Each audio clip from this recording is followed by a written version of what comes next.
Solidarity, people. Thanks for choosing to kick off the week with us here on the Brews at 10. I'm your host Lefty. You're all very welcome here tonight.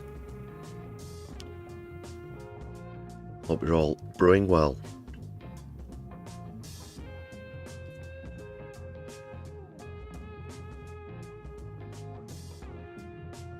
Chris, Odin, Stu in the chat already. Hope you had an awesome weekend. I had a very long and eventful weekend on my travels in London.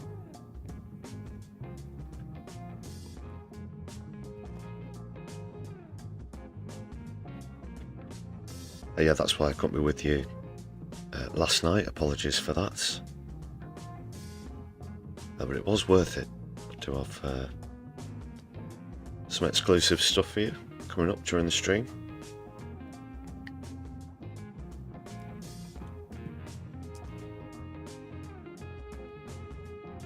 More about that. Yeah, that was JSO's final march through London on Saturday.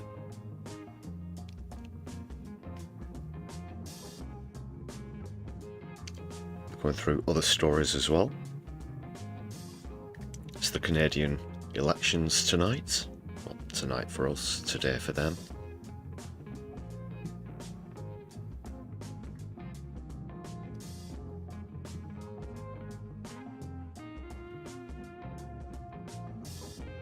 Israel are under investigation from the UN as well. So I'm going into that. Solidarity with Palestine, of course, always on my left eye. Do you like that meme that I had at the beginning? Yeah, Sigourney Weaver. Or Ellen Ripley, the character even.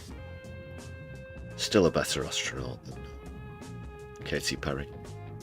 Or even Sigourney Weaver, the actress. Yeah. Astronaut, my ass. My astronaut. Do your own variations on that one.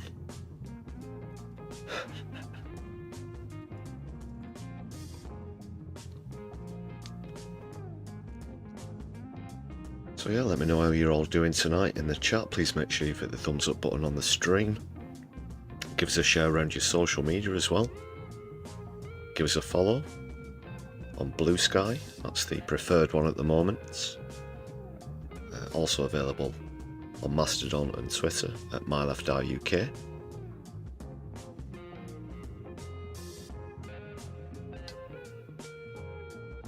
Thanks to everybody who's shared stuff around recently. Had some new subscribers as well. That's been awesome.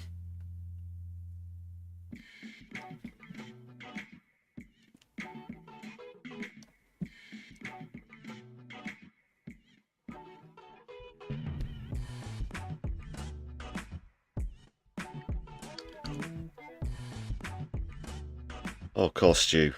Coffee's also acceptable. It's your own choice of beverage.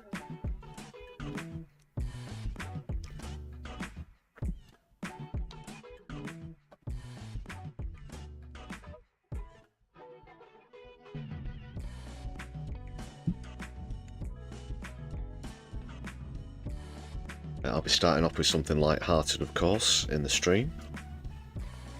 And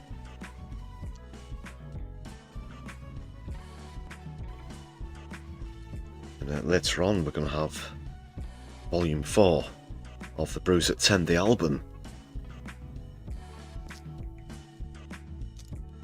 Regular viewers will know what that's all about.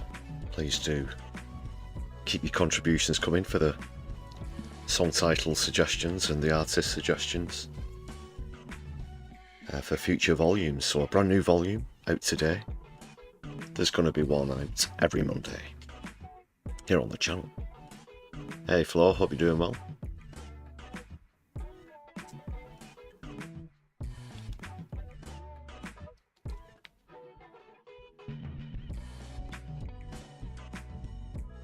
Might try and get a bit more into the locals this week as well.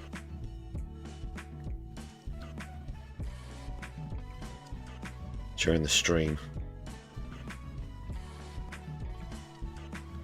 Could be a few hot seats.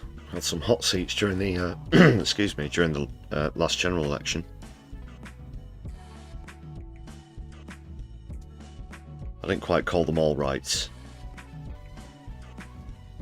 but this is probably the only chance, barring any by-elections, that I'm going to get to have a stab at any. So I'll be working on some hot seats over the next couple of days.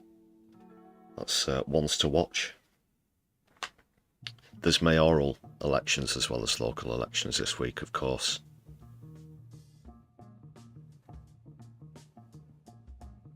And other by-elections.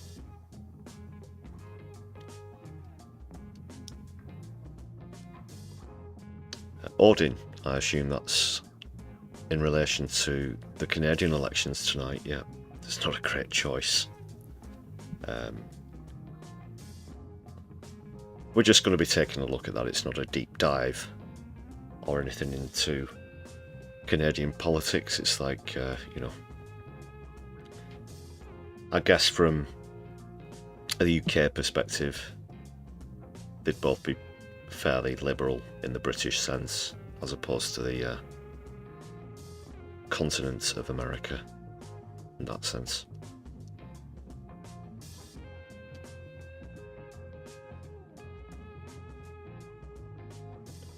The only difference perhaps being the Liberals would at least pretend to be nicer before pretty much just doing exactly the same thing, so yeah. But it's the first time that Carney, the new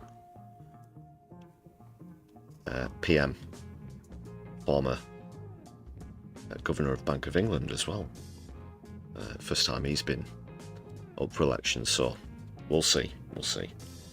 The Liberals, the Liberal Party, have been in for some time now, so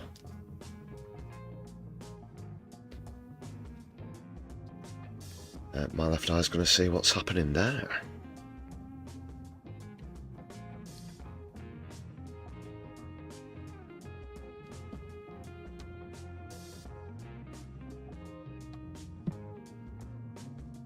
It was very good to be down in London. It was a great march. I'll be getting into that later in the stream.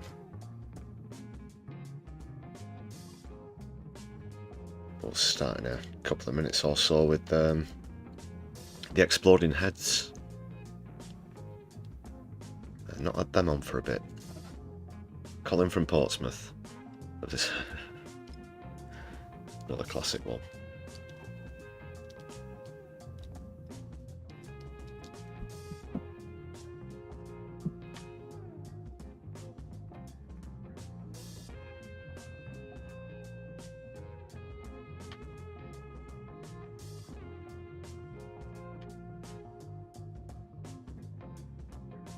Right, let's give a shout out to the members, as I always do at the start of the streams and at the end of videos.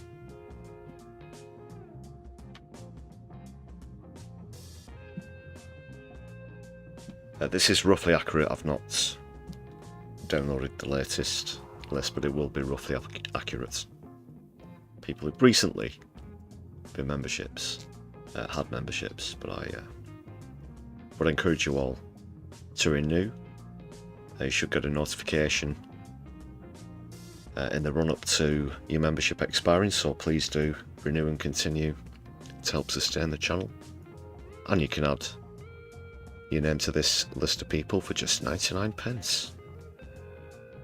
Just a fraction of the price of a hot tea or coffee at your local vendor, your bean merchant. Your local bean merchant.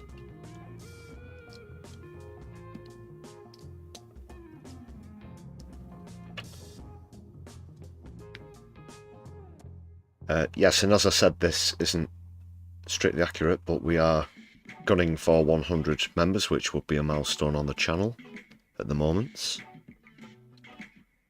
Octo, thank you very much for the gifted membership. Great stuff. Thanks for your continued support on the channel. As always there, brother.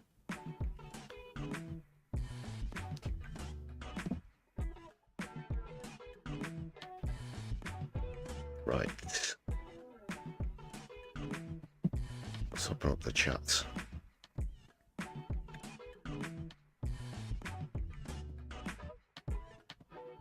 Thanks again, Chris.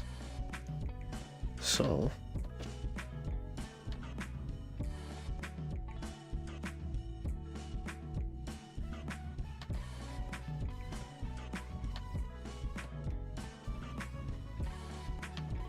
I'll have to put an asterisk next to that. It's perhaps not accurate. I'm not sure if everybody has renewed, but that would take us to just one, within one. So, fingers crossed, we are very nearly there.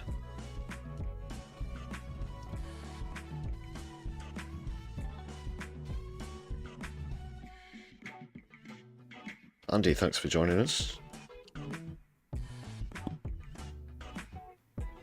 Great to see another member on the stream.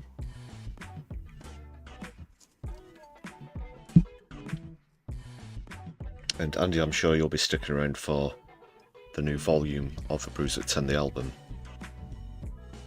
later on.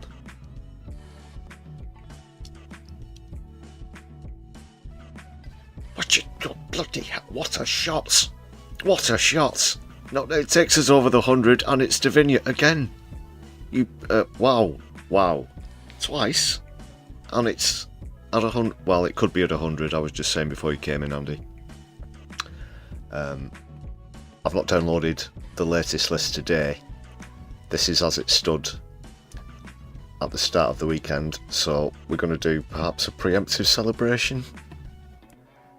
Before I can confirm, I won't do that on the stream right now. But there we go. That could be the 100. Not wood. As long as everybody's renewed.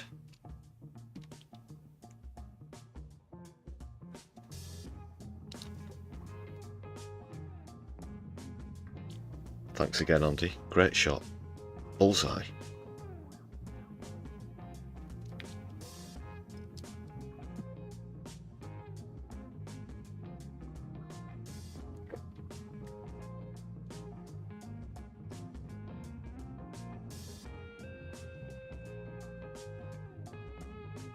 Not sure if Divinia's just joined us as of yet, but if you are listening back on a replay, I hope you do enjoy your perks.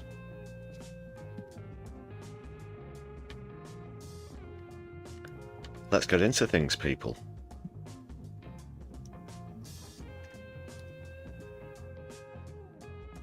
Starting with the latest from the Exploding Heads.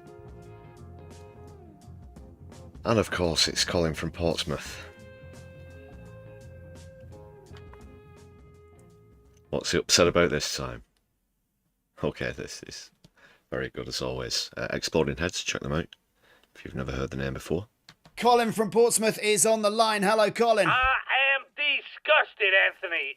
Absolutely disgusted. Sorry. I know we haven't heard from you for a while. You got American, Colin? Is this because Penny Mordaunt's become head of Big Tobacco? Pure sex, that woman. No.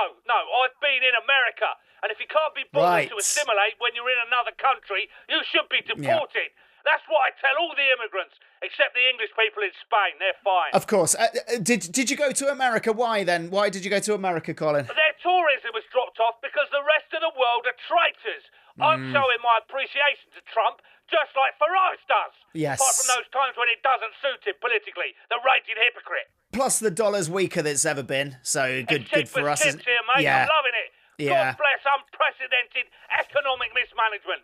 So I've gone to Disneyland and I've gone for the full tourist experience and been deported to a jail in El Salvador. You've been deported, Colin? And rightly so. You don't know how much of a wrong-un I might be. No. And those ICE agents, they are delightful, mate. Anyone complaining about those guys is a snowflake. You answer me this, right? If they're Nazis, then why have they got American accents, eh? You haven't committed a crime, Colin. Oh,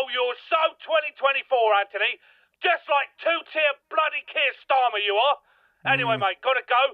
The guards are flinging a bowl full of porridge at us in a minute. I'll keep your mouth open in case I catch any. Good Thanks for you. for having me on. Amor de la familia. Amor a la familia, Colin. Love to the family. It's not weird going to Disneyland without any children.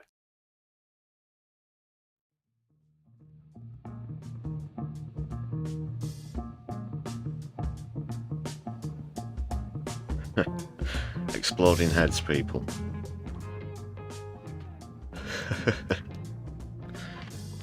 I think it might be a bit weird going to Disneyland without your kids. Might be just a bit weird going to Disneyland anyway.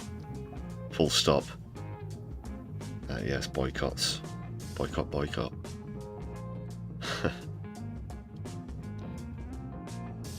Did like that one.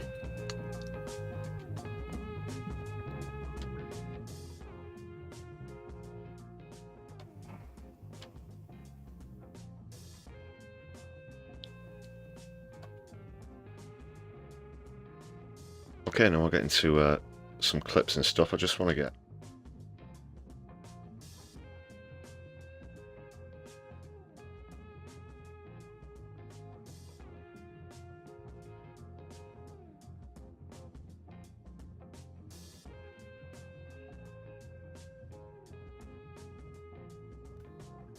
Okay. Sorry, we just lost the membership goal there for a sec.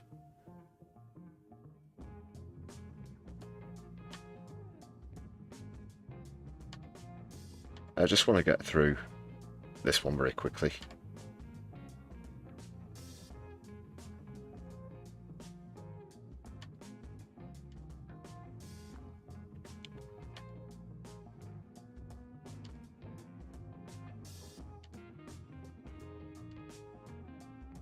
So it's tight-fisted labour, yet again. What is it this time? Well, we'll find out once I've adjusted this bloody thing. Right. Oh, we're strapped, you know, strapped for cash. We're giving it all to Ukraine and Israel, of course. And the super rich.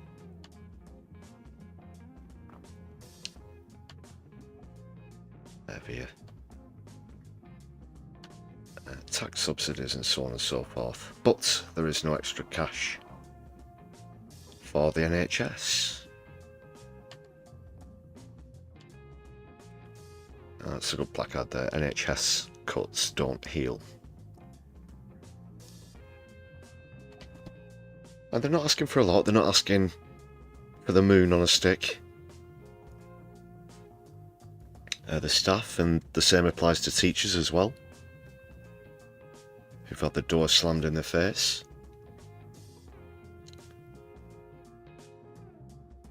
The government have budgeted for a paltry 2.8%, and let's not forget, they're still way behind where they should have been after COVID. For example, after what the frontline staff went through there.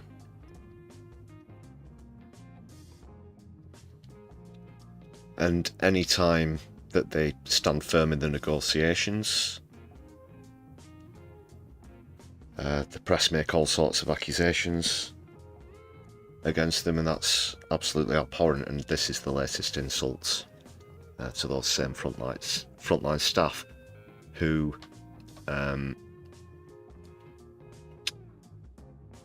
remind the government that a peer review body for teachers in England recommended a pay rise of 4%.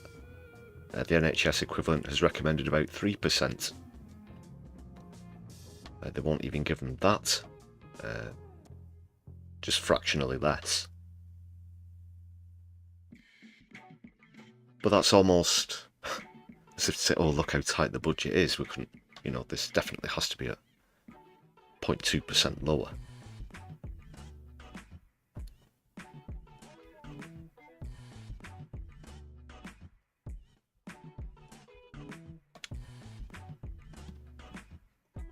Yeah, and in the end, in earlier disputes, they settled for between roughly 5 and 6%.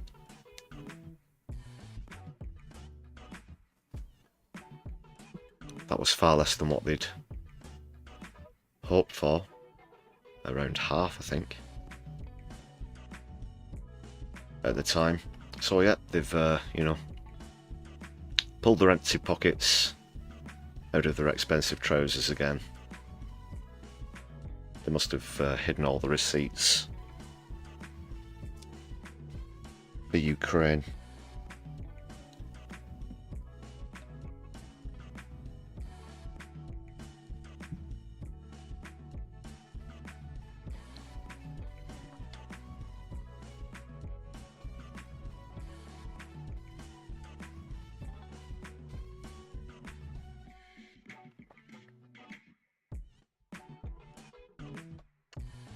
So this includes around 2.5 million workers, about 45% of public sector staff.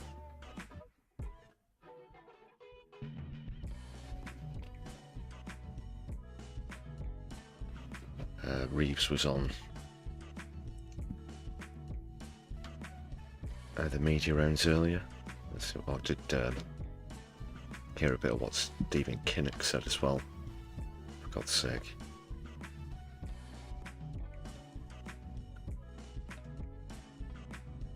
And it was all just very, look at that, you know, very neoliberal response. We're all about putting more money into the pockets of working people, but we do also have to ensure that we are balancing the books, and we've got to work in terms of public sector, public pay within fiscal constraints.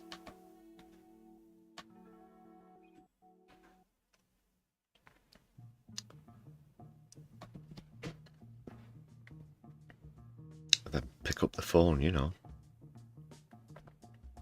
100 billion for war? Sure, we can find that. Poppy, great to see you tonight.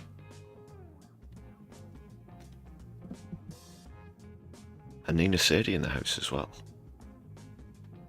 A very good evening to you both. Hope you're brewing well. I just wanted to quickly go over that one.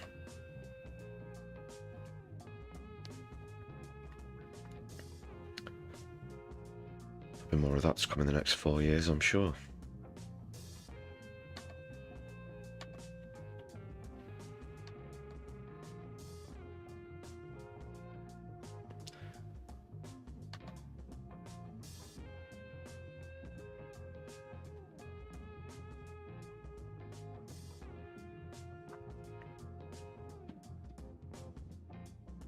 And Guitar Guy, great to see you.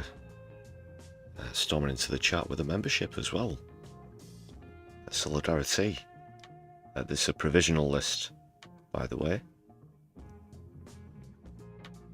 A provisional count, I should have said. But that could take us to 101. Thanks again.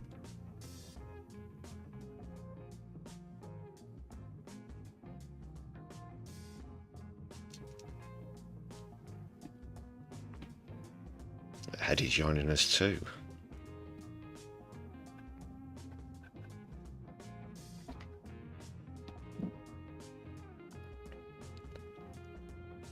Right, so I'll move on to Saturday. Yeah, I was down in London. I've got a very, very abridged version of events with clips, some exclusive footage and stuff. The march and speeches and whatnot. So this was, of course, the final march. Bit of a strange one. I'll forego the journey down and stuff. It'll kick off pretty much when we're just about to start. And actually did travel down there with another YouTuber, Climate Lens. Nina Sadie, thanks a lot for the gifted membership. Solidari-Tea. 102. Fingers crossed. Awesome stuff. Thanks again. Really do appreciate the support.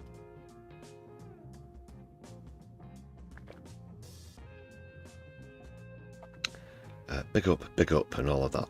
Yeah.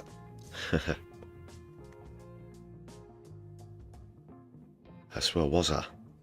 Yeah, I'll be showing you the start, and then I've just picked out one or two of the speeches and stuff. Plus a bit of a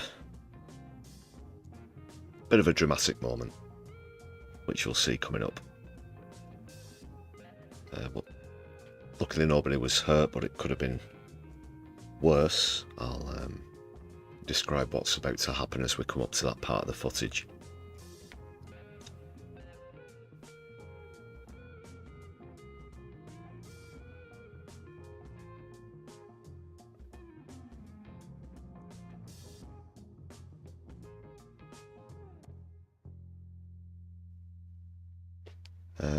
Yeah, so this is all going to be my own footage, apart from one segment, which is actually the full speech. I only managed to record part of it,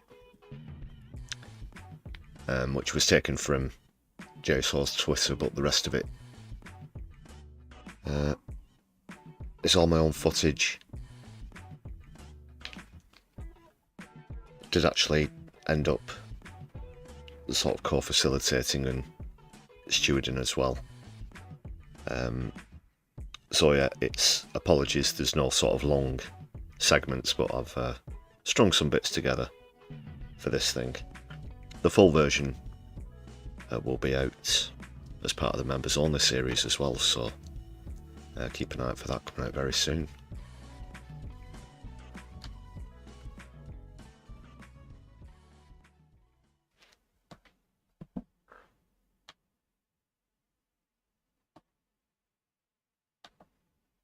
Alright, people.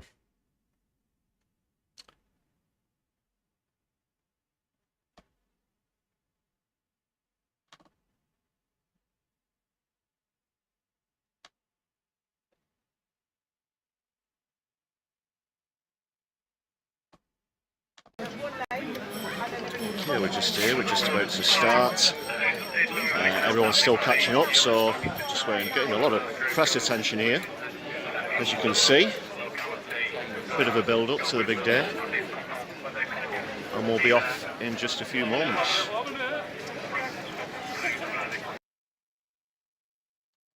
As you heard there, we are just starting. Got a lot of people here. This is going right the way back to St James's Park and probably some distance into the park still. A marvellous show, the Solidarity. And a great coming together. So off we go.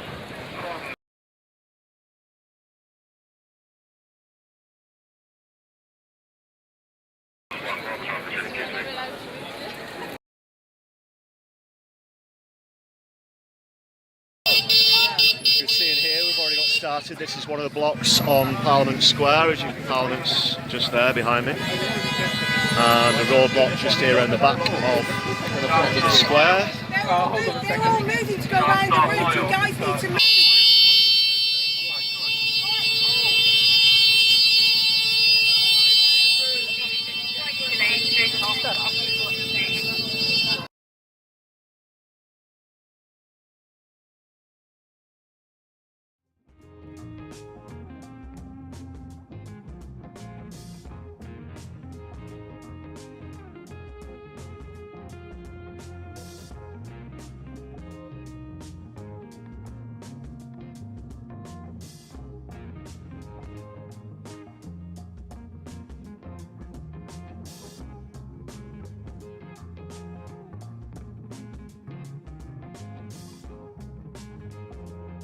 Okay, people. Yeah, sorry about the delay there. Just wanted to come in a sec, because I'm going to skip across to another clip now. That's pretty much how these things get started. So if you're familiar with the sort of geography, Parliament Square leads onto Whitehall.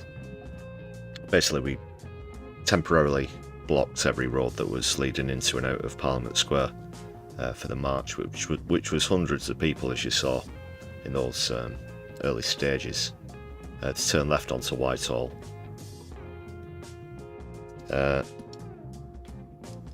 Obviously these things can start a bit of a panic where the police are concerned at first, but we managed to liaise pretty well. So then we went up Whitehall, past Downing, well, we stopped at Downing Street for a while. Again, this is going to be the abridged version of what happened. There'll be a lot more in the full video. So I just need to... Actually, I've got this on a separate clip. So just make a note of the timestamp there. Right. Bit of a hairy moment when we got to the end of Whitehall, and then you get to Trafalgar Square. Actually, where are we? This will help illustrate things a bit better, hopefully. I think I've got an actual... I'm sure I've got an actual map here. I do. Just like that, people. Okay.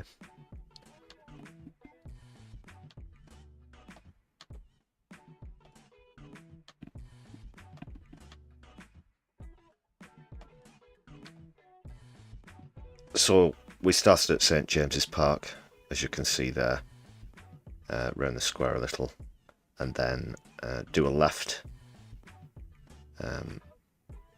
up Whitehall, which will be that sort of more vertical line on the left hand side of the screen. You can't see my cursor here, but so then roughly where it turns right, because at Trafalgar Square you go left for Buckingham Palace or you turn right for the Strand. We were going clockwise around the sort of roundabout that's at Trafalgar Square as you pass Nelson Column. And again, you have to sort of temporarily block off the roads. This is a health and safety thing, by the way. It's all liaised and stewarded and whatnot. So as we were doing that, I, as we often do, just started going up to the drivers in the cars on the front row of the block, and we just reassure them that it's only for a few moments as the march passes, just a few minutes, you know. It's not as though people, you know, drive very freely around central London at all. Bearing in mind, I think there was also the kids' marathon on in St James Park, which is around there that day. There was a lot going on. It would have been a very silly idea to drive through the centre of London anyway. Yeah, but then someone in a, well, sort of minivan, not really a car, one of these minivans, started to drive into people. We're talking like very slow speed, but still very dangerous, still a very stupid thing to do, as he just kept trying to nudge his way forward. I wasn't filming at the time, as I said. I was talking to the drivers. It was pretty hairy, but just after it happened I managed to catch a little bit of footage, so we'll take a look at that and then go back to the rest of the march.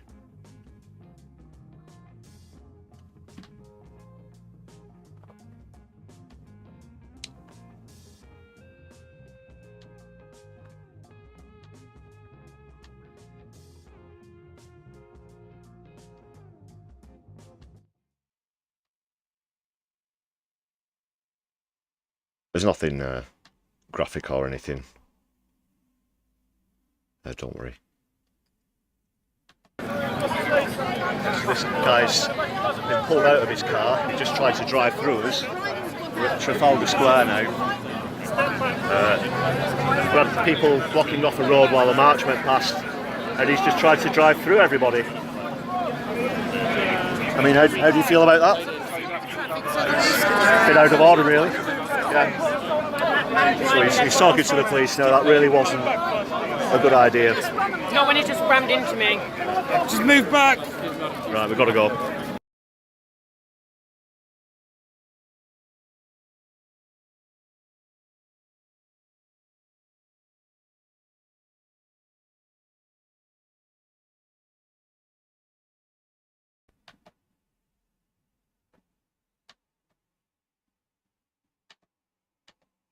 Yeah, I don't know if that guy ended up getting arrested or anything. He was still being dealt with when we moved on.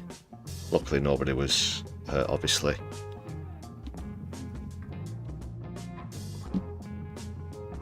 I should emphasise as well, we're getting a lot of support from people on the side of the road as well. Before and after that, so. But you do sometimes get the odd hairy moment. And he had a kid in the car as well. Did you see that? Yeah. Who was bawling his eyes out. As he was doing it, we were all shouting stop. I was shouting stop, don't do it. You know, worse to that extent. Repeatedly, you know.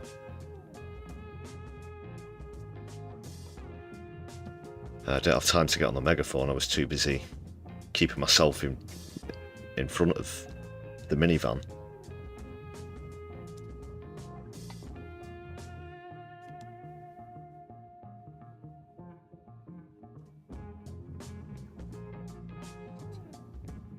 As we'll crack on now with something more positive. We then moved up the Strand.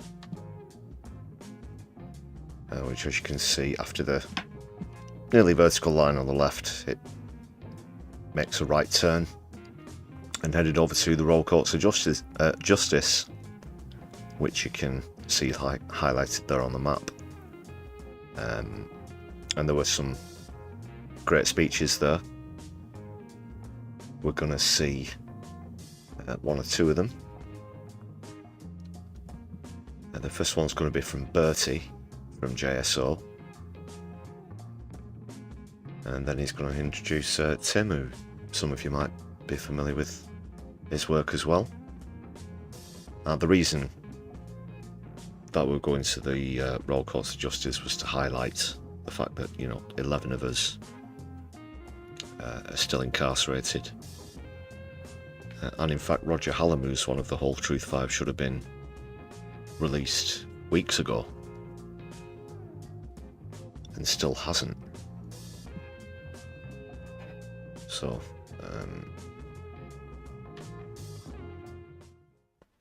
okay, I've just got to go back to the main vid. I couldn't remember where we're up to.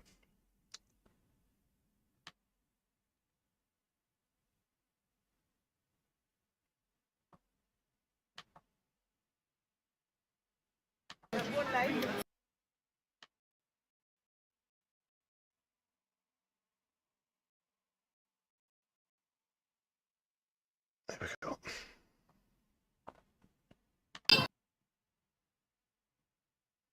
Above themselves. Right now, I think there's 10 people languishing in prison right now. 11. We've got 11 people. And they're not martyrs. They're eating beans and catching up on their reading. But I'd like us to say their names. Because, well, when I say their names, I think of their faces, and it makes me feel happy. So I'm going to say the name, and you repeat it after me, all right? Dan. Will. Roger. Lurch. Dr. Pat. Ella. Margaret. Indy. Luke Watson. Luke Elson. Let's have a round of applause for the prisoners.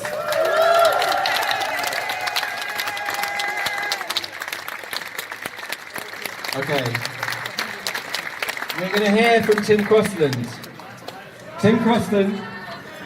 Oh yeah, Sam G. Come on, let's give Sam G another one. Sam G. Sam G.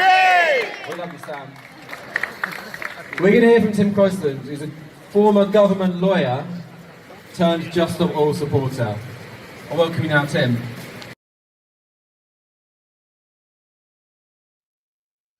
Just wanted to come in quick and say that the next bit of footage is JSO Media's from their Twitter. It's not my footage, just credit where it's due. I didn't catch all of this. I do have some footage of it from a different angle, as you'll see. I'm good, but I can't be in two places at once. I did have to be fairly liberal with the amount of memory I was using as well, because I knew that we had other speeches coming up later in the march, one of which you're going to see as well.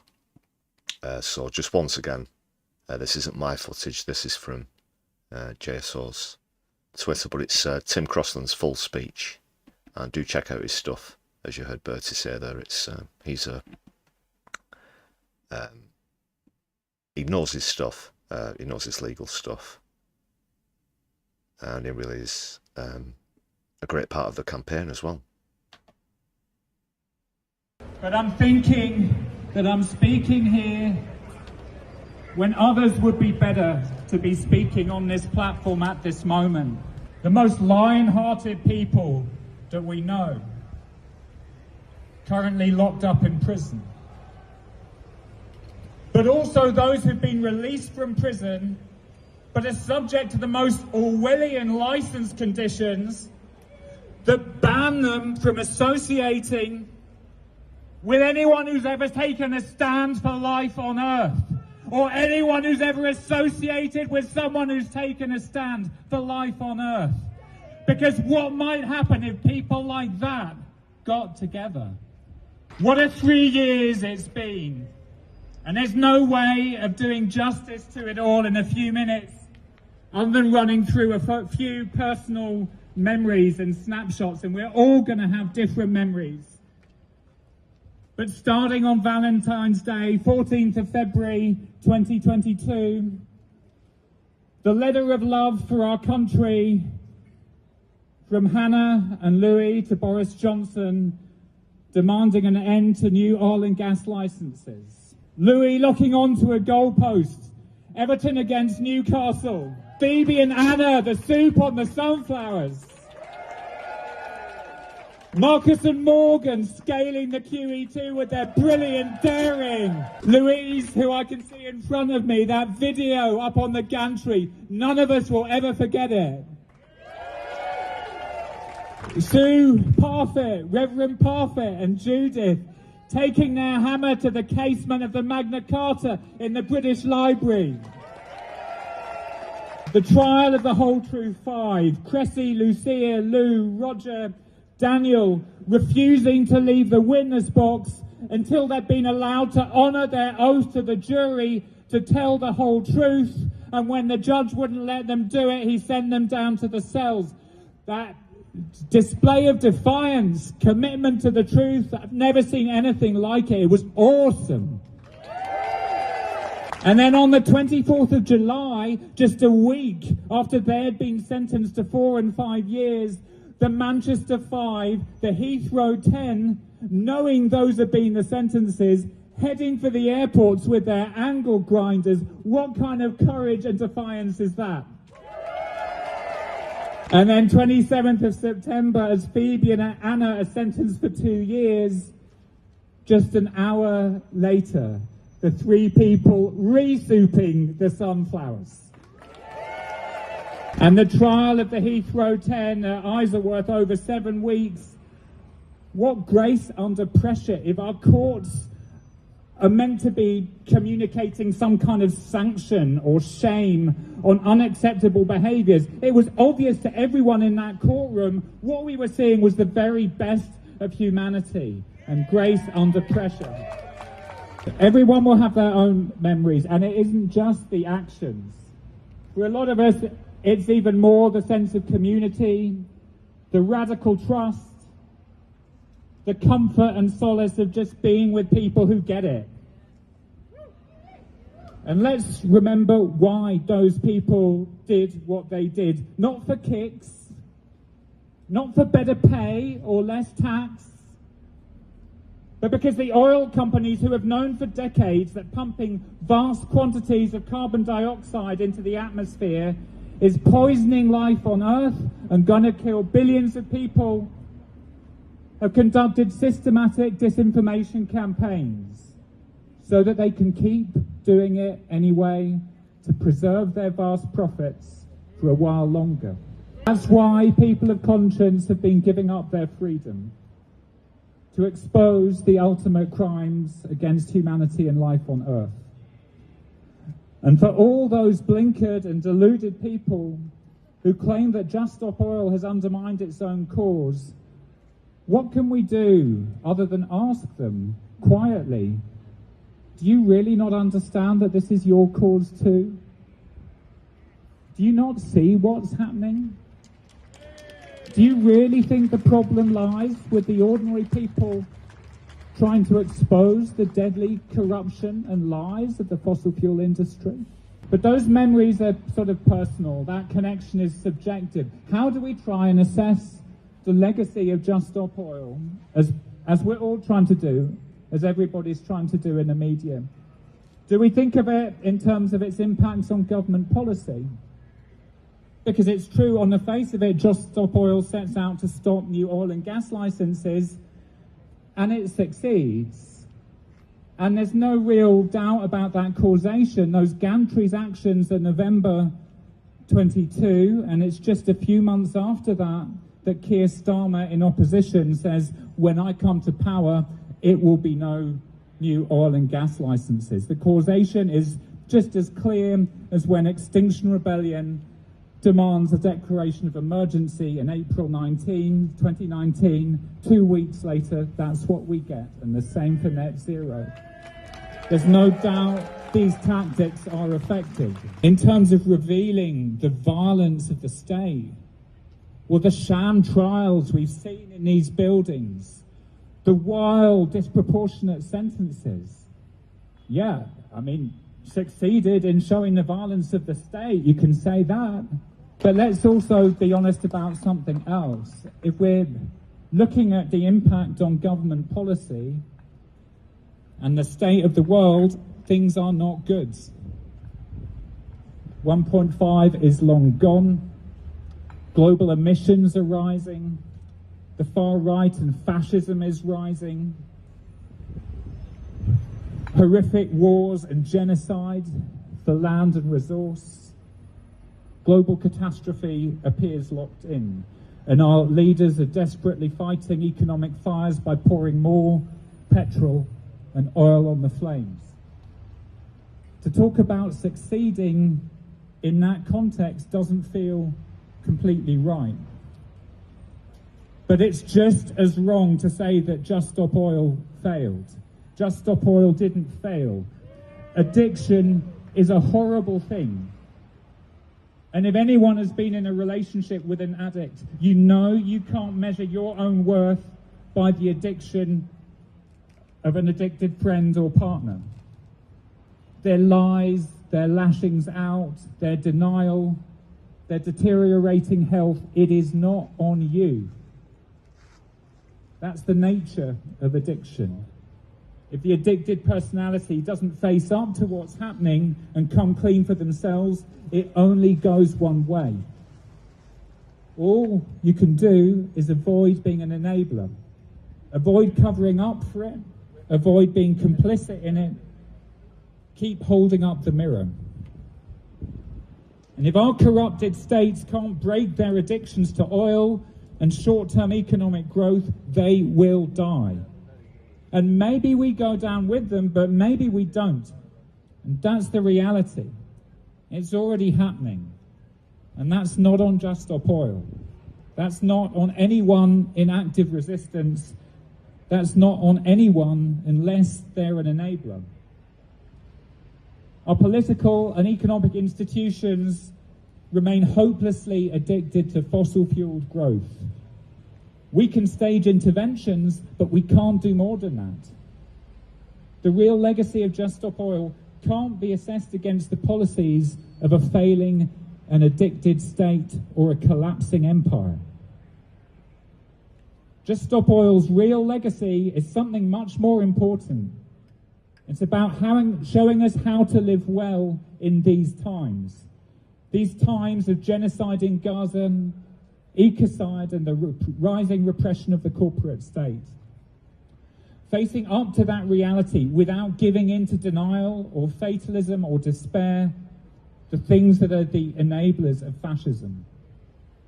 Living with courage and joy, togetherness and love, on the streets, in the dock, in the prisons, in solidarity with all those in prison.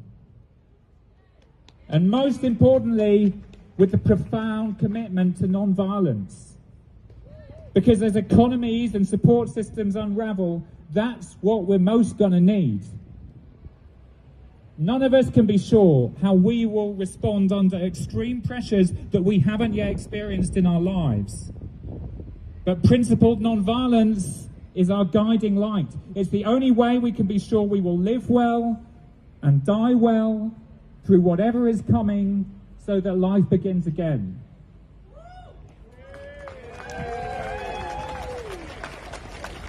And of course, it's far too early to assess the full legacy of Just Stop Oil. Because what was the legacy of Insulate Britain? It was an incredible movement in itself. I think a lot of people still don't realise quite how few people were involved in that and quite how much trouble it caused. But without Insulate Britain, there was no Just Stop Oil. And it's only now that we can fully see the significance of that. So thank you to all of you, to every supporter of Just Stop Oil, to every supporter of Insulate Britain, whatever form that took, for showing us how to live well through these times. And thank you too for clearing the path for what comes next, because it's going to be good.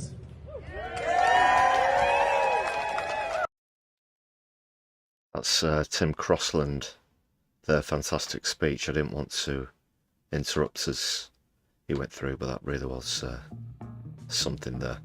If you want to check that out again, it's on Just Stop Oil's Twitter, as I said. We'll go back to a bit more of my footage in a moment. So that was outside the Royal Courts of Justice on the Strand. It's almost like it's a guided tour of London. It was actually kind of strange. It was almost a guided tour of places that I've been arrested, to be honest. We started in Parliament Square, I've been arrested there. Then we went to Downing Street, Whitehall, been arrested there. Up to Trafalgar Square, where I've been detained. I've been detained several places as well. It goes on and on. So the next stage, we sort of doubled back on ourselves on the Strand. And we were heading to Shell headquarters, people. And to get there, you have to go over Waterloo Bridge, which we did. And then there were speeches outside Shell HQ, as well as the final gesture. It was the hanging up of the high vis. That will be in the full version. But I do have one of the speeches, a part of one of the speeches from outside Shell HQ for you tonight.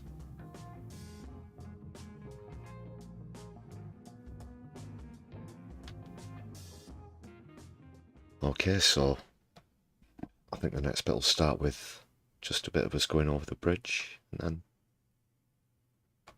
outside Shell.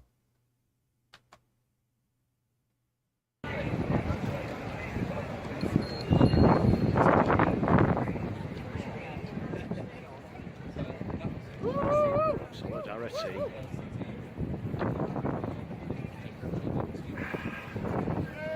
Just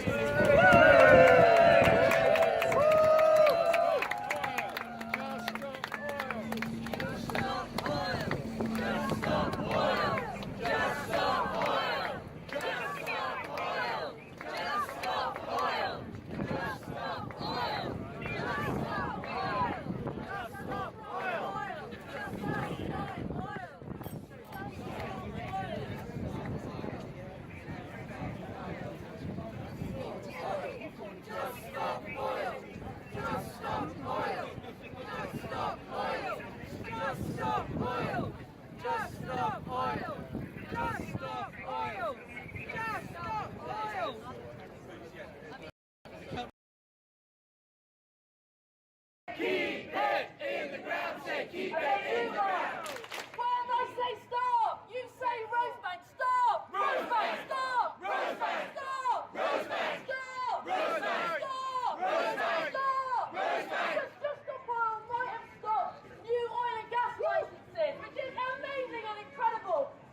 Yeah, come on, move it in, move it in, move it in, move it in. There will be no more exploration for oil in the UK. Thanks to Just Stop Oil.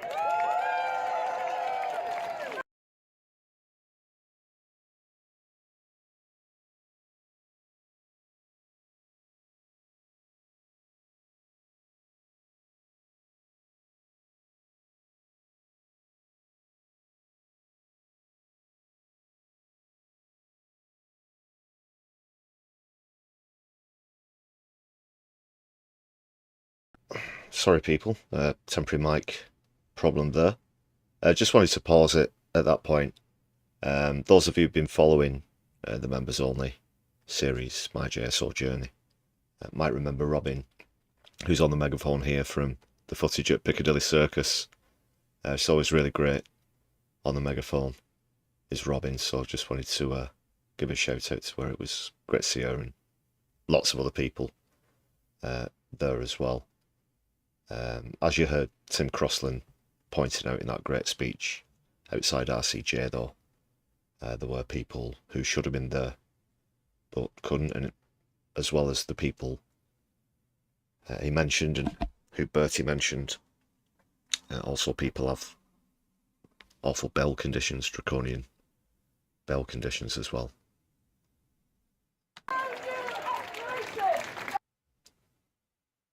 Campaign. All our hopes for a better future and for protecting everything we love have been in this endeavour. Our intentions could not have been purer, and yet we have withstood ridicule from the press and abuse and violent hatred from a small but vocal section of the public. Many of us will have experienced conflict within our families and our friendships. Many more of us will probably have had to content ourselves with tepid and timid and inward support from our loved ones who haven't even been able to publicly express their support for us as individuals or their support for our demand in any meaningful outward way. Not everybody has our courage.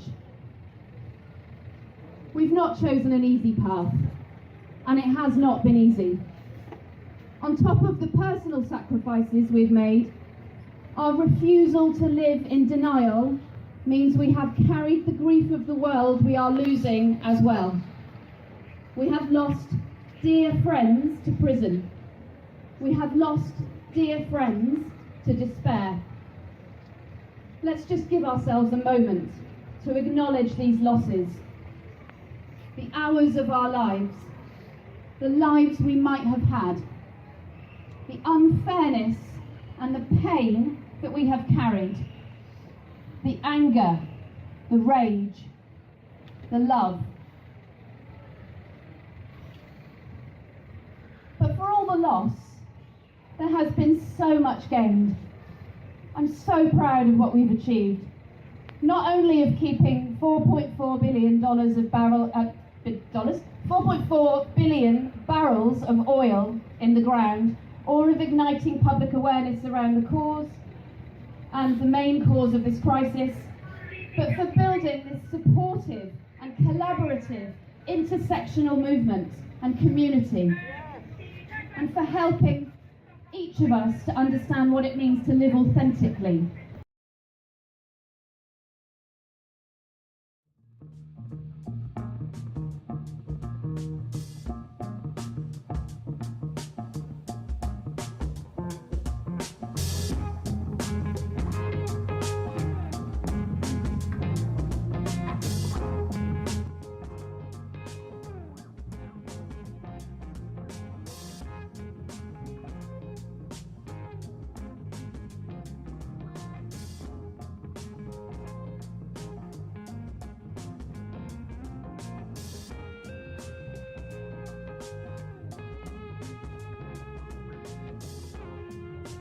Okay people, sorry my mic seems to keep switching itself off for some reason.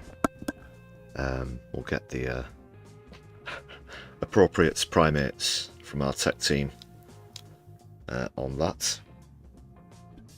So there'll be more from those speeches as well as other stuff on the full version, so please do keep an eye out for that members only video. And there have been some new additions to the members roster tonight, so please do check out previous episodes in that series. Just a few snippets there. I hope you enjoyed those. It really was an amazing day. Just quickly saying summary. Caught up with a lot of people, as I said. Apart from that Trafalgar Square thing, it mostly went without incident. There was a guy, like a climate change denier guy. It was just literally one person walking around with a sandwich board, and I think he was doing his own sort of media thing himself. So I'll just throw another shout out to Andy Carter for a gifted membership. Thank you very much, sir. Solidari-Tea, brother. Dominique Jones. I hope you enjoy the perks once more. And we've got a doctor in the house. Doc Davies. So after the march, we went to a sort of get together. It was running a little late, do I have to say. And we had food, and there was food and drinks and stuff, and played a few games. There were a few other things. We heard from Indy, who's actually one of the 11 people who mentioned who's inside Indigo. Gave a speech via the telephone as well. That'll be in the episode, I think. Yeah, and a few games, a few laughs as well. Oh, actually, speaking of which, something kind of cool that happened recently. I didn't notice until I got back from London, but I noticed Helena from No Justice did an interview with James Skeet, who's a friend of mine, which was awesome to see as well recently. And in fact, he was there. You may have spotted him in... I'm not sure if he was any of those clips just there. But yeah, we were having a catch up as well. He was actually presenting one of the games, the after party sort of thing. Yeah, great day. There was an after party as well, sort of thing, with a live band and stuff at another venue. So a few of us went to that. That was kind of a Youth Demand event as well, but I'm also part of Youth Demand, as well as JSO. Speaking of which, and I do have to emphasise, completely unbeknownst to me, didn't find out until I was on my way back on Sunday, that there was an action at the London Marathon with Youth Demand. Just thought I'd give that a quick mention. I've not really seen what the public response to that has been so far.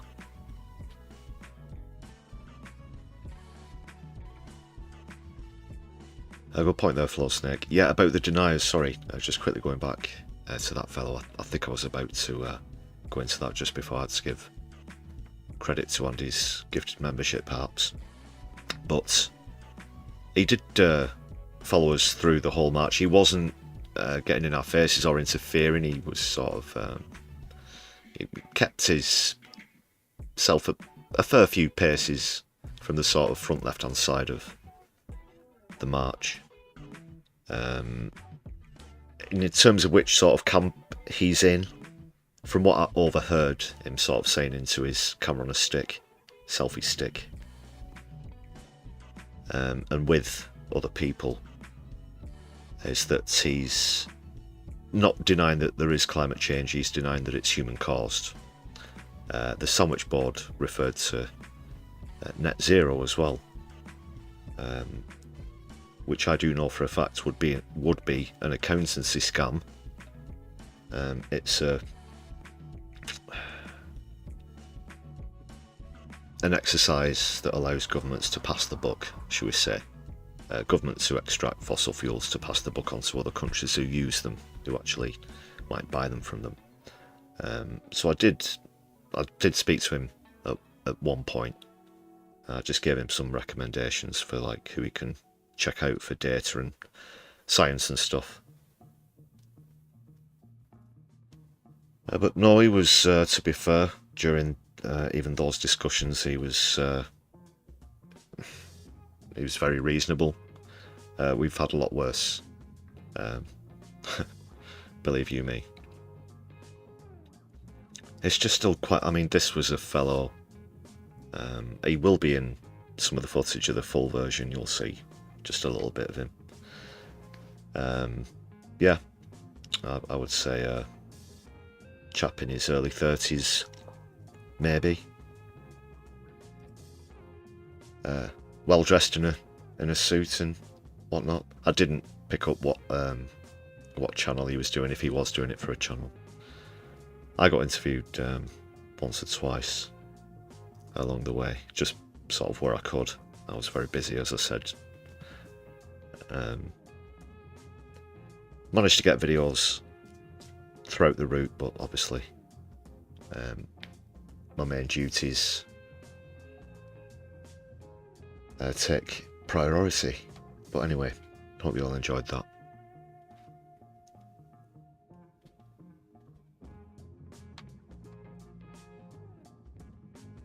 Thanks for reminding me there, Andy, actually. This might not be accurate, as I said. I'm hoping it is, fingers crossed. If everybody renewed the memberships who had theirs coming up over the weekend, then this will be a historic live stream.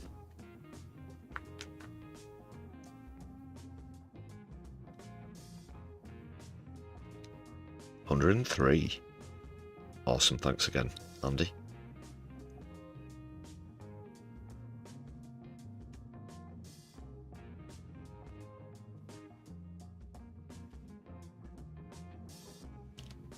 Okay, people, that's all I'll say on that for now.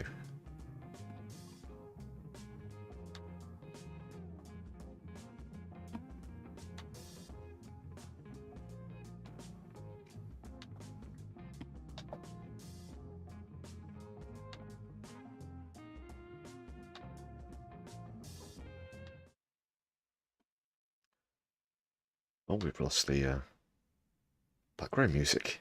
Lost my mojo. What's going on?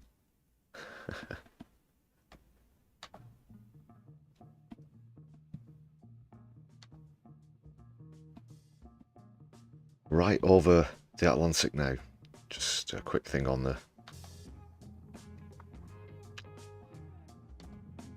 Canadian elections taking place this evening.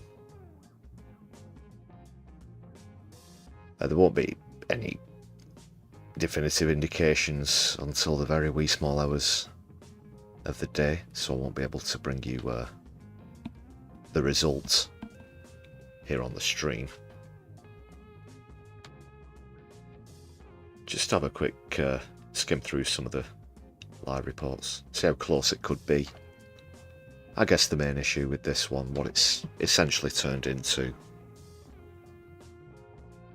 it looks as though people will be heading away from the smaller parties, and it's essentially, as we said earlier, between the Liberal Party and the Conservatives. However, the battleground, as it were, the topic that they're both fighting over, well, one of the main ones is who will handle Trump and his tariffs the best. Unfortunately, Trump's bullied his way into the main narrative of the election. I think he did actually put out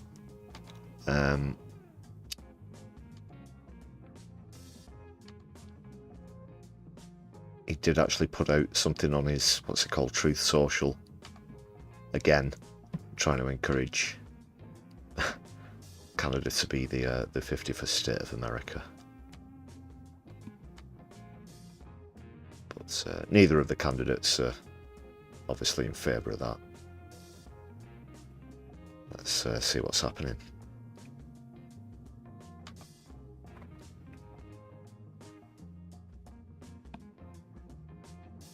Just check, are we on the right page there?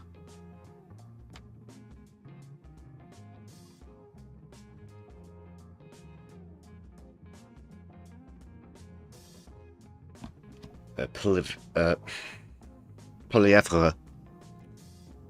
has spoken back at Trump, told him to stay out of the election, stay out of our election. He said, Carney urged Canadians to be united and strong against the crisis in the United States. The turnouts, not a great deal of variation there in recent elections. Going back to 2004, it was 61%. In 2004, 63%. And the most recent one, but it's just ebbed up and down very slightly since then, so you can probably expect at least the same. This is, of course, just remind you, Carney's first time at the ballot since he took over from Justin Trudeau.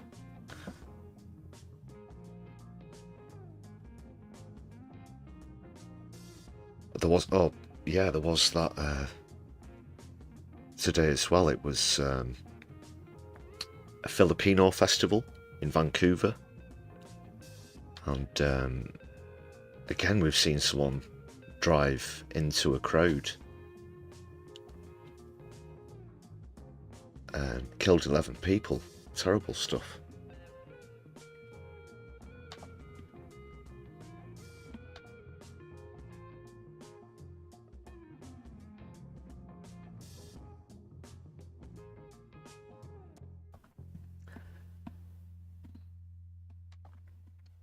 Alright, so it doesn't look like there's been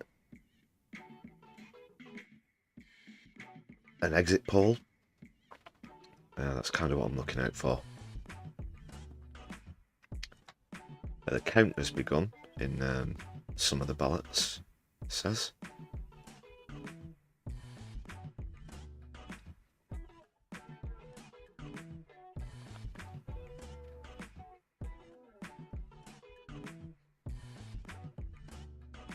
So it might sound familiar as well, other than throwing the word change around.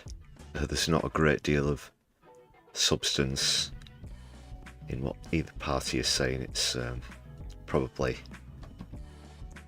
usual hyperbole.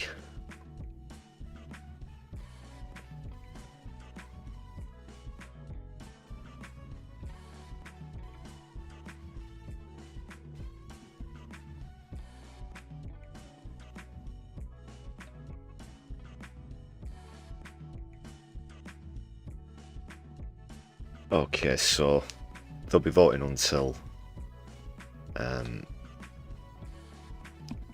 stream finishes, so definitely won't be any result. There's nothing there about an exit poll. When was that last report there?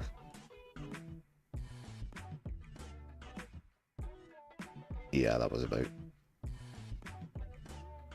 10 minutes or so ago. Okay, let's move on in that case, people. I mean, I've no idea. I can't call it. I think it'll be very close, to be honest.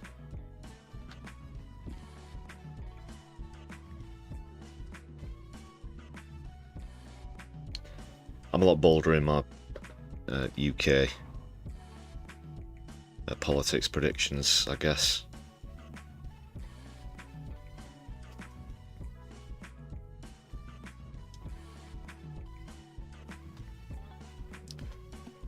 But if you know anything that I should have my left eye on, do let me know in the chat. Canadian election, any important things that might swing it. I've not seen any of the polls on this one. No, Andy.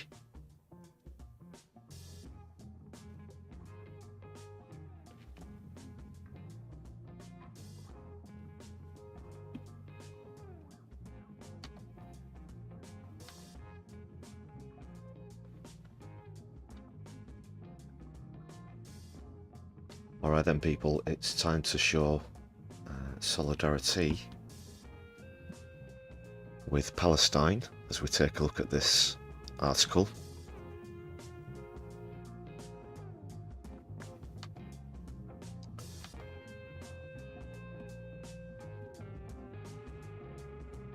Let's hope this inquiry reaches the conclusion that we all know about already, about the legal duties towards Palestinians, and this is mostly pertaining to how much food has been blockaded, how much aid, how much medicine has been blockaded by Israel, and on the flip side, how much is actually getting in. It's also touching on that previous, obviously false, unbased accusation made by Israel at UNRWA, who they accused of being infiltrated by members of Hamas. So let's see what's happening.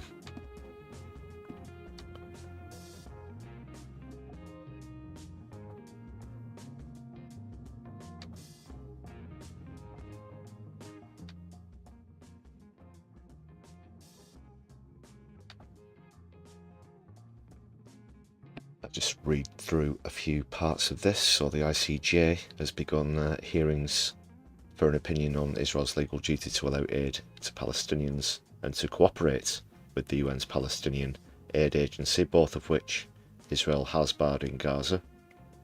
They stopped allowing aid in on the 2nd of March, so that's going on a month now, just shy of a month, which it said was pressure to pressure Hamas into releasing hostages. Of course, starvation as a weapon is an international war crime. That is one of the charges that Netanyahu himself currently faces, as well as the former Israeli defense minister as well.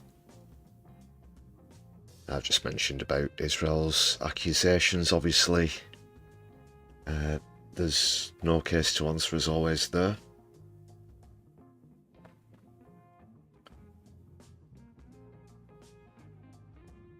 So the ambassador to international organisations in The Hague, Amar Hijazi, opened the hearings with a disturbing and graphic testimony. The article says, and this is a Beeb article, so we need to keep our left eyes open for any particular bias. Anyone want to hedge their bets as to what the last few sentences of this article might be before I scroll down to the bottom? Yeah, you'll get short odds on that, don't worry.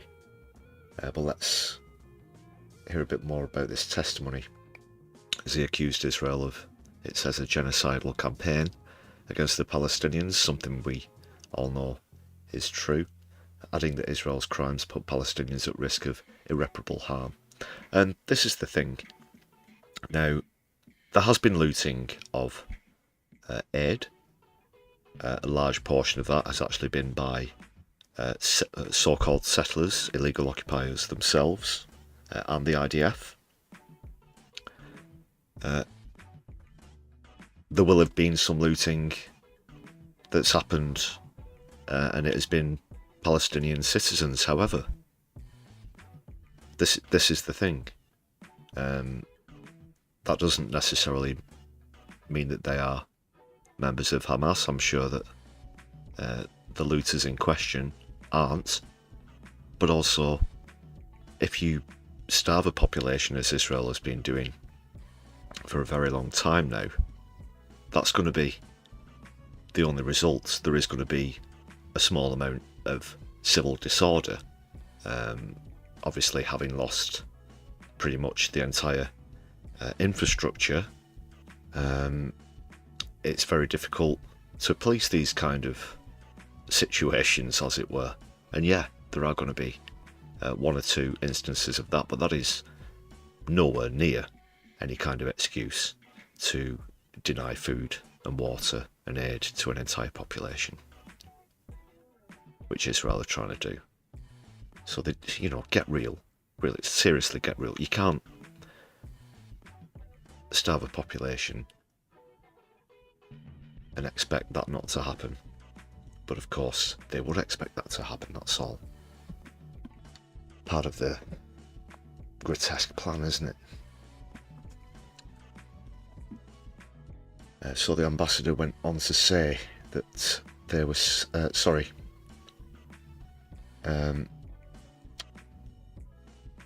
he said it's never been more painful to be Palestinian, and that Israel were deliberately trying to deprive the population to ensure it's got nowhere to survive, and that people were trapped between death and displacement, which is exactly where they are. Contrary to the accusations made by Israel, he described UNRWA as a shining example of multilateralism in the United Nations, called for a place where Palestinian families could be reunited in life rather than death.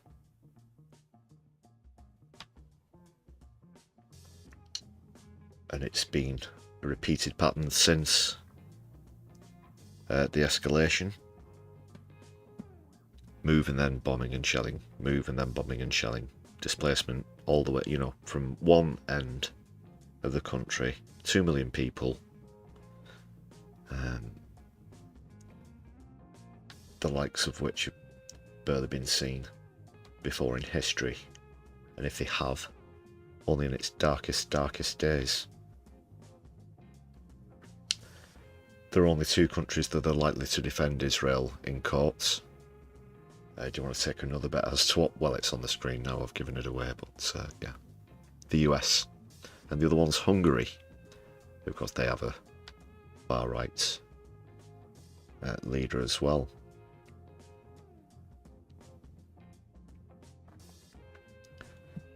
Things not looking great in that particular area of Europe.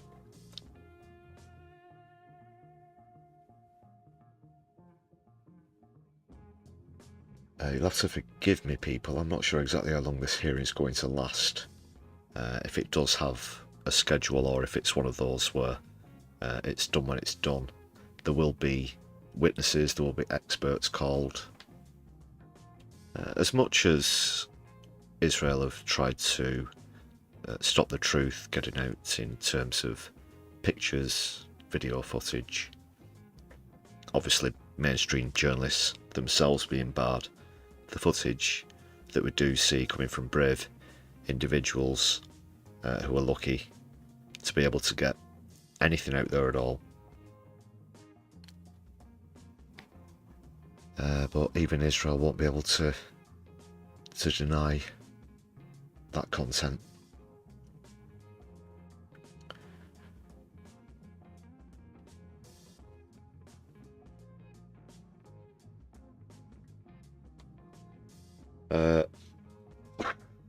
Well, are these just words to try and appease us, or will there actually be some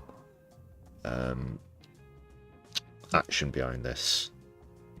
France, Germany and the UK have described the blockade as intolerable. I would assume perhaps that's come from David Lammy. That could be for sure. Intolerable might perhaps suggest the need for sanctions, don't you think?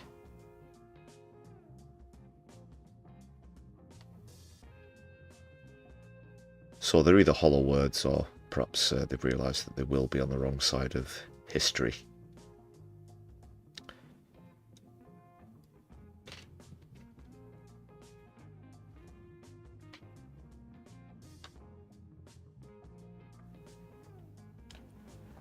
And again, it just looks like all they've had to say in response is, oh, well, it went up a bit during the ceasefire. You know, the ceasefire that they were breaking.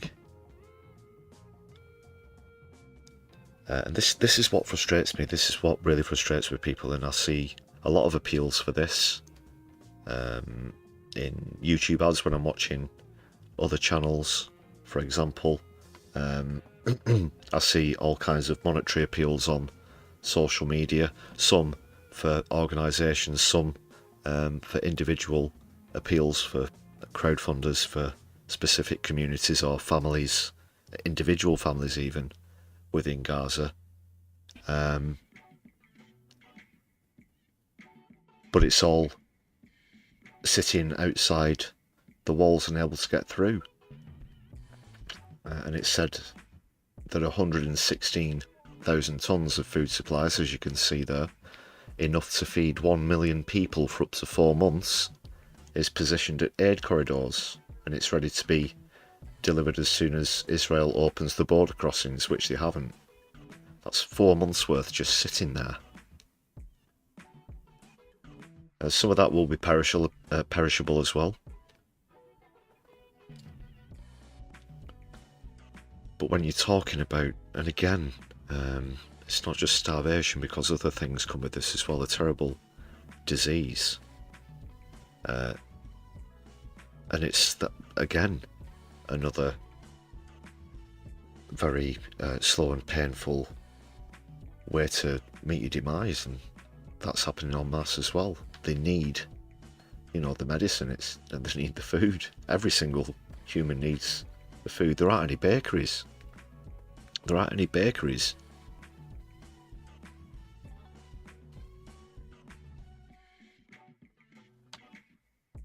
So let the truth be told. Likewise, I'm sure that America and Hungary's contributions, shall we say, to this investigation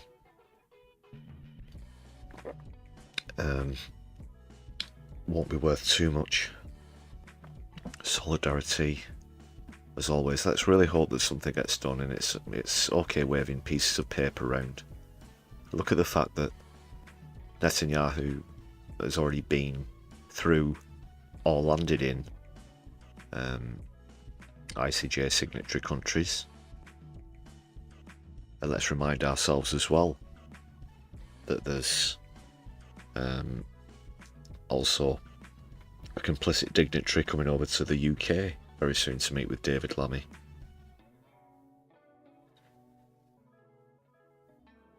And don't go waving around any diplomatic immunity BS. This is the International Court of Justice we're talking about here.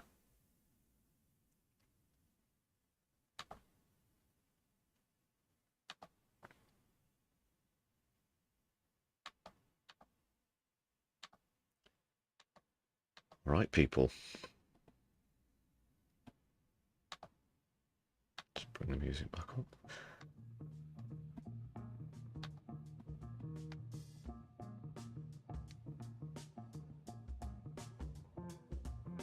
Let me know your thoughts on that in the chat. Add it in the comments if you're watching back on replay.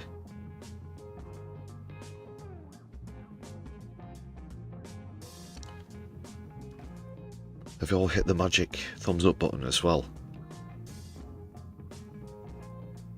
Thanks a lot if you have. If you haven't, please just give that a smash.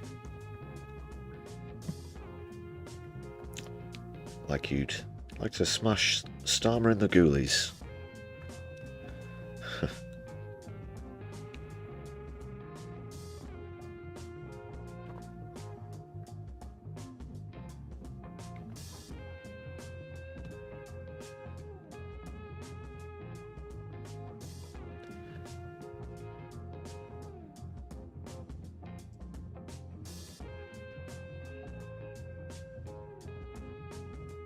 Yeah, I'll say just a quick word on the locals, catch up on one or two bits since I was last with you.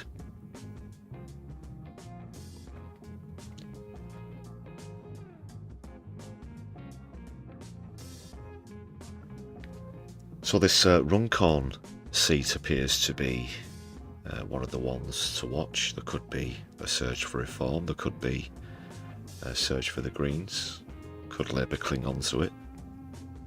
That's one of the ones. Speaking of which, thanks a lot for all of your comments on the last vid about that Stats for Lefties poll, as well as the other one about who's going to make the most gains. Just want to try and stay optimistic. I was saying to a couple of people, I think, in the comments earlier and on social media, I really do have to get together on this one. High turnouts would be preferable, because they tend not to favour the right, but also to not split the vote, to make sure that, you know, there's a single sort of socialist who everybody can get behind, whether it's a Green, grassroots party, even independent.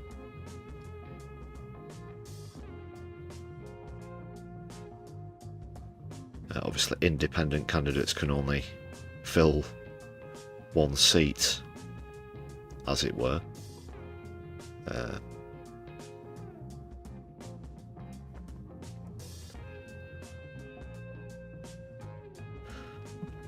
Well, as has been the case for a great while now, hope and expectation are two completely different things, aren't they? But as I said, let's try and keep it positive, people. Whether it is the most or not, I'm certain that the Greens will make a record amount of gains. They'll break their own record, that is. Or perhaps historically, in any local election. Some of the mayoral seats as well, 6 I believe, being voted on Thursday. Excuse me.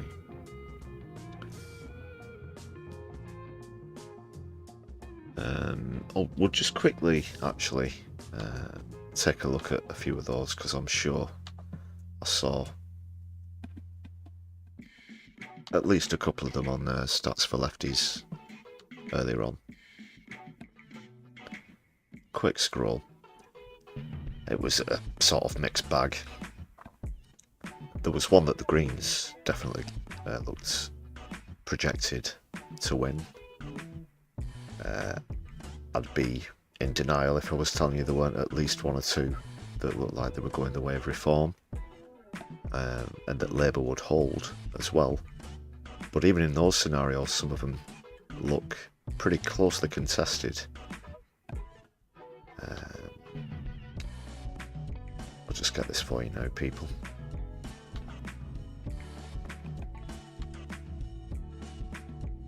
Go.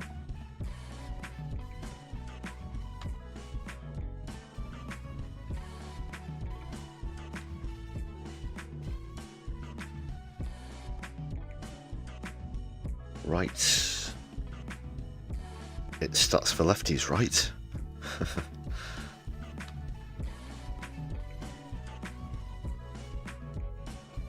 Just going to turn the background music down a little. Apologies.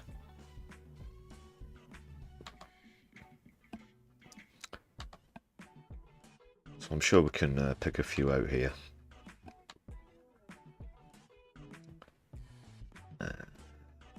This one's about general vote shift, not specifically about general elections, comparing voting intentions circa 2021 to this month.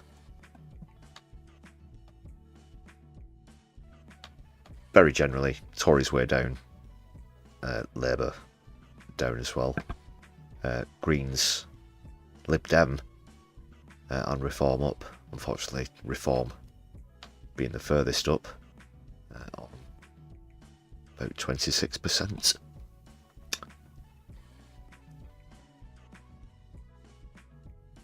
Oh, that was another one. Yeah, Starmer's got treating to go after a trans community, banning them from female hospital wards and such. There's going to be new recommendations and such. Meanwhile, I believe that the Green Party have officially asked for that recommendation to be overturned. Well done to them. So here's the first one. Again, doesn't look particularly good. There's others to come, don't worry. So they just about pipped this one from the Tories. 27% to 24. Lib Dem pretty close behind as well on 22. Sorry, that one was Hull and East Yorkshire. These are the mayoral elections that we're looking out for. There are 6 of them. So it's Hull and East Yorkshire.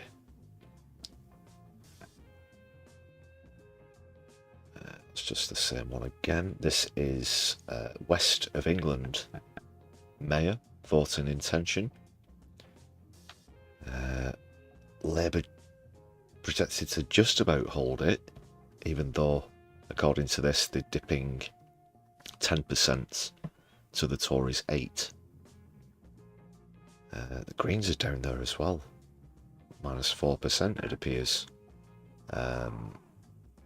Who's this independent though? Looking at the numbers, well, it almost just about perfectly adds up that everyone who was behind either Labour or the Tories there has gone over to Reform. Exactly 18%. That's the combined drop from Labour and the Tories. And then whomever this independent might be seems to have gotten the attention of those who voted Green last time for some reason, with Lib Dem just down by 1%. So that could be, you know, it just fits mathematically. Don't know who that independent candidate is. There's Carla Denner, of course. As I said, it's called for the EHRC's guidance to be scrapped, because she's actually got the nose to do it. Well, that's another latest projected seats one as well. Just wanted to say, yeah, check out my last vid on that other one. This one, not quite as shockingly extreme in Reform's favour, that is, but it would still see them just about ahead on seats with a 203 rise, giving them 5 more than Labour.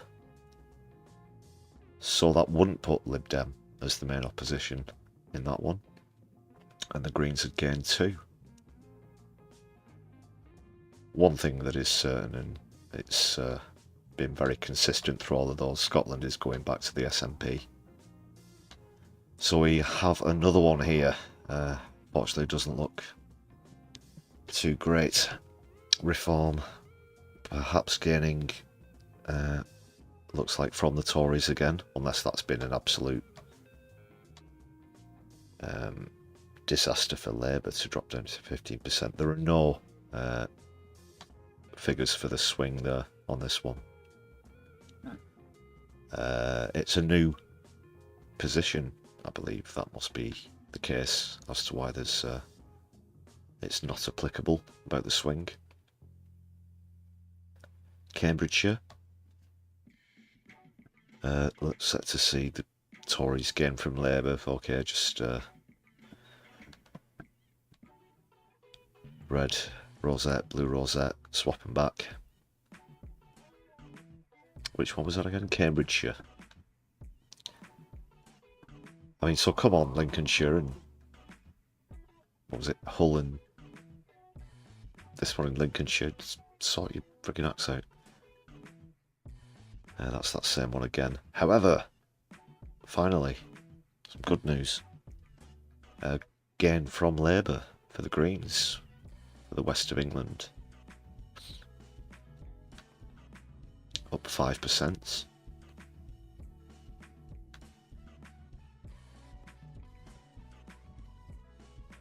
That's just the same one again. We've already seen that one. We've already seen that one. That's that same one again. I think that's about it. Yeah, that takes us back to. Well, that's the same poll that I did the video about. When was that? Yeah, that's like 4 days ago. So, okay, that's what stats for lefties have got. Great page there. I do suggest following that. Good at compiling, you know, getting all the different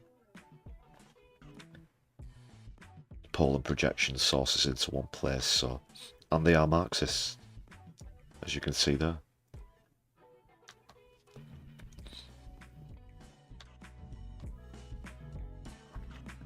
Your local friendly Marxist Lefty stat page. Go and check them out.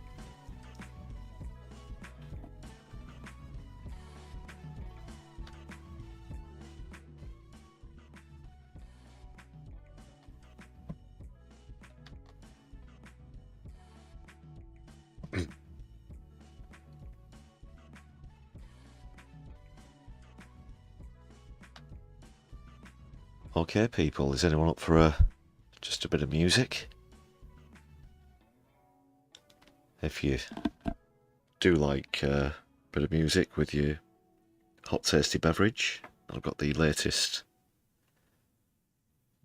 in a fairly new series. This is volume 4 of the Brews at 10, the album. There's going to be a new one out every Monday, so please do check out volume 4. Add your contributions in the chat or in the comments if you're watching back on replay. We're looking for tea-based songs and artists using your finest puns. And I can see a good few punners in the chat as well as I take a quick look there. So keep them coming. I think you'll find that some of your suggestions are on this latest volume, so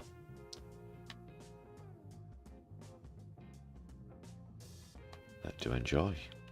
This is homegrown content.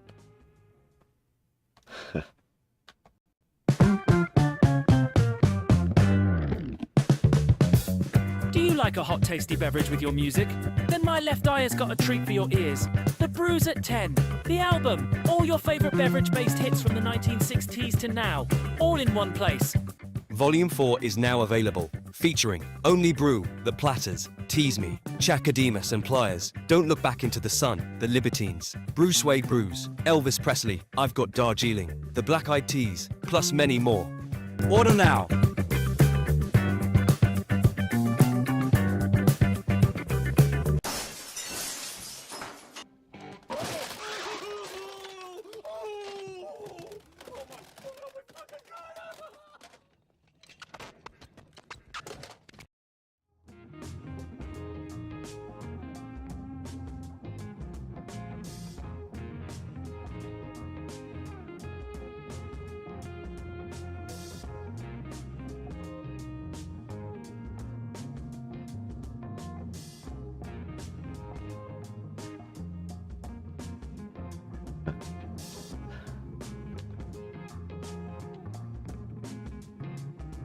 Okay, people.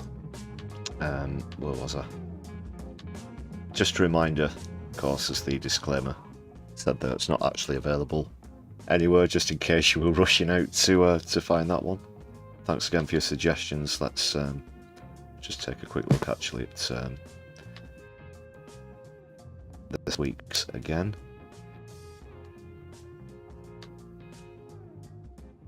Squeeze that down a bit. Sorry, you couldn't quite read all of them then. So we had Only Brew by The Platters, Tease Me by Chakademus and Pliers, Don't Look Back Into the Sun by The Libertines, Bruce Wade Brews, Elvis Presley, I've Got Darjeeling, Black Eyed Teas. I think that was one of yours, wasn't it, Andy? Volume 5 will be out next week. Keep your suggestions coming.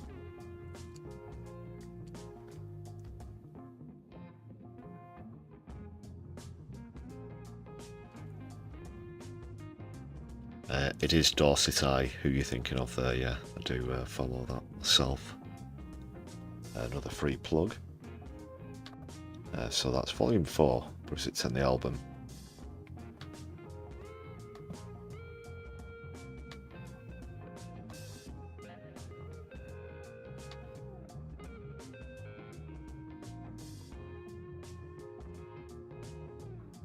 Alright people, time to give another shout out to members. If you'll forgive me if you're just removing the chat from the screen for for a brief moment. Fingers crossed, knock wood, we are now over the century for memberships, so thanks again to all of you who've gifted memberships or bought memberships on tonight's stream. Genuinely really do appreciate that. That will be an awesome milestone to reach on the channel. I'll double check when I come off the stream and update the list as well, of course. Speaking of after the stream, we will be raiding, hopefully. I'll take a quick look who might be available. Just now, actually. Whilst I encourage you to double check that you've hit that thumbs up button, people. And shared some content around social media.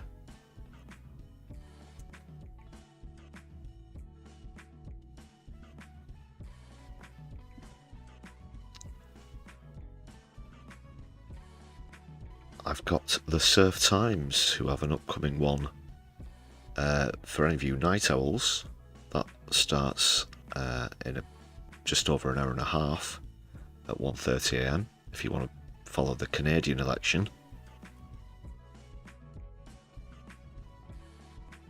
So that's where you'll be sent at the end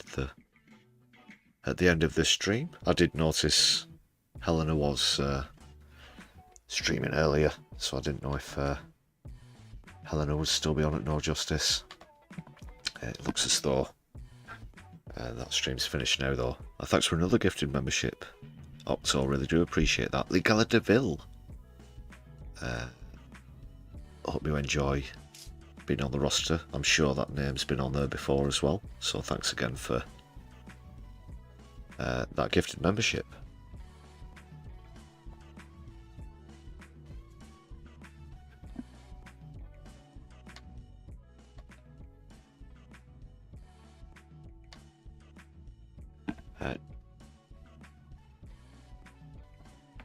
So yeah, I should be back with you tomorrow, I think, to go through the results of that and whatever else crops up.